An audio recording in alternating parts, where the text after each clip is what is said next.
Doctor Yunus সাহেব সম্পর্কে আজকের দিনে এসে বাংলাদেশের মানুষের মধ্যে নানান ধরনের পারসেপশন তৈরি হচ্ছে যে এই সরকারটি কতটা স্পষ্টভাবে রাষ্ট্র চালিয়েছিল, প্রায় ২১ লক্ষ কোটি টাকা ঋণ করেছিল।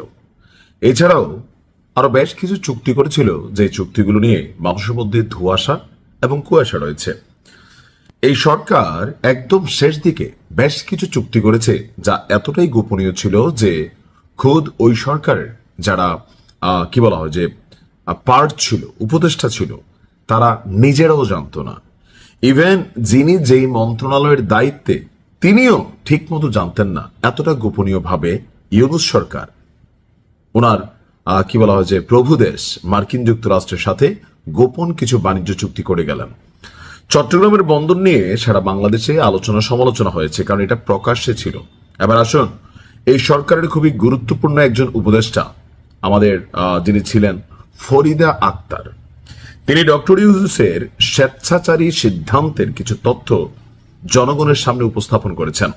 আমরা যারা বলি রাজনীতিবিদরা খারাপ, এটা সেটা, তো ডক্টর ইউনূস সরকার পুরাটাই তো নন পলিটিক্যাল একটা গভর্নমেন্ট ছিলেন। তো তারা কতটুকু ভালো কাজ করে গেছে? অনেক কাজ ভালো করছে, কিন্তু কি পরিমাণ গোপন চুক্তি করছে, আর যেখানেই গোপনীয়তা সেখানেই কিন্তু ধান্দার একটা আভাস আমরা পাই। কথা বলছি যুক্তরাষ্ট্রের সাথে বাণিজ্য চুক্তি নিয়ে। এই চুক্তি নিয়ে গেল 2 থেকে 3 দিন সোশ্যাল মিডিয়াতে তোলপাড় যে ডক্টর ইউনূস যাবার কয়েকদিন আগে, নির্বাচনের কয়েকদিন আগে বেশ কিছু চুক্তি গণহারে করে গেছে। আর যেহেতু তার বড় একটা ইনভেস্টমেন্ট মার্কিন যুক্তরাষ্ট্রে আছে, এবং কি মার্কিন যুক্তরাষ্ট্রকে খুশি রাখতে ইউনূস সরকার 18 মাস ক্ষমতায় থাকতে আমেরিকাকে এক ধরনের আব্বাড়াইকা এই চুক্তিগুলো করে ফেলছে। দর্শক, আপনার যুক্তরাষ্ট্রের সাথে বাণিজ্য চুক্তির আওতায় সস্তায় মাংস, পোল্ট্রি এবং অন্যান্য প্রাণীজ পণ্য আমদানির একটা চুক্তি হয়েছে। আর এই চুক্তি নিয়ে অন্তর্বর্তী সরকারের যিনি সাবেক মৎস্য এবং প্রাণী সম্পদ উপদেষ্টা ফরিদা আক্তার, তিনি আজকে ডক্টর ইউনূস সরকারকে নিয়ে তীব্র সমালোচনা করেছেন। তো তখন কেন করেননি? কারণ সরকারের ভিতরে একটা ভূত ছিল, যে ভূতকে সবাই হয়তো ভয় পেত। তিনি বলছেন যে শেষ দিন পর্যন্ত যুক্তরাষ্ট্রের সাথে বিভিন্ন চুক্তির বিরুদ্ধে লড়াই করেছি, সরকারের ভেতরে থেকেও আমরা এই সকল চুক্তি ঠেকাইতে পারিনি। তাহলে ডক্টর ইউনূসের গোড়াটা কোথায় ছিল যে সরকারের ভিতর যারা, তারাই চুক্তি ঠেকাইতে পারলো না? উপদেষ্টা আসিফ মাহমুদ সজীব ভুইয়া কোথায় ছিলেন? উপদেষ্টা মাহফুজ আলম কোথায় ছিলেন?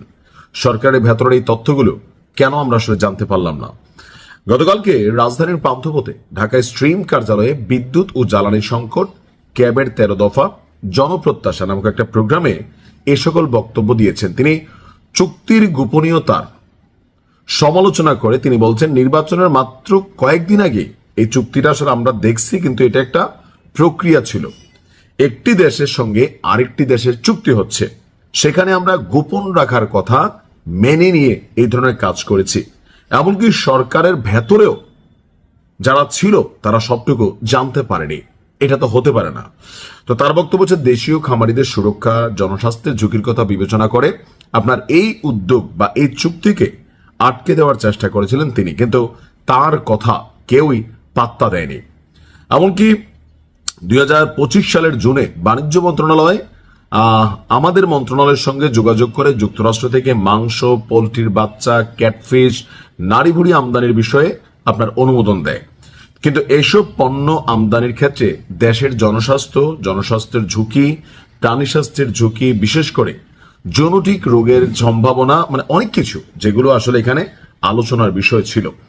তো ওনার বক্তব্য হচ্ছে যে আমরা দেখলাম চুক্তি হয়ে গেল, আর ওখানে যেটা আছে এটাই মানতে হবে। তো ডক্টর ইউনূস কেন আসলে বুঝে শুনে বাংলাদেশের জনগণের এই স্বাস্থ্য ঝুঁকি ফেলে গেলেন? কেন 20 কোটি মানুষকে বিপদে ফেলে গেলেন? কেন এতগুলো প্রাণীকেও বিপদে ফেলে গেলেন? এই প্রশ্নের জবাব ডক্টর ইউনূসের কাছে বর্তমান ক্ষমতাসীন সরকার আসলে কি চাওয়ার সাহস রাখেন?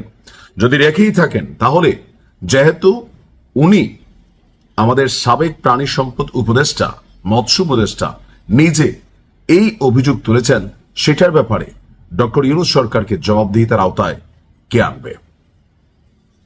প্রশ্ন থেকে গেল। ভালো থাকুন। আসসালামু আলাইকুম।